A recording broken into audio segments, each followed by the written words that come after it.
None of us are perfect, and wasting less food isn't just going to happen overnight. But just having it on our radar can really help us waste a lot less.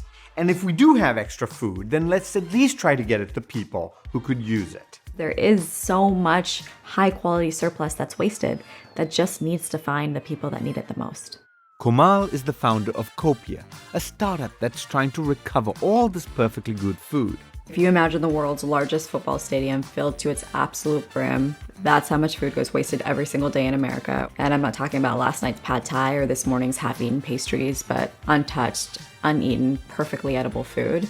So we don't need to purchase or make more food. We just need to figure out how to get it to the people who need it. MIT's Food Cam is great at recovering food, but when you start scaling this up from one building to an entire city or an entire country, it becomes much more difficult.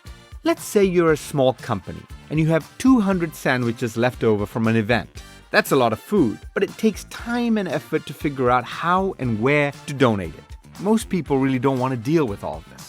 It shouldn't be this hard to do a good thing. Like, how cool would it be if people who have food could say, hey, we have food, and people who need food could say, hey, we need food, and we could connect these two people and clear the marketplace. So Komal is trying to make food donation easy and intuitive. If you have some food, you type your info into the Copia app. A driver will then come and pick up your food and deliver it to the shelters that need it. And during big events like Super Bowl 50, there's a ton of extra food. The issue is that it has a short shelf life.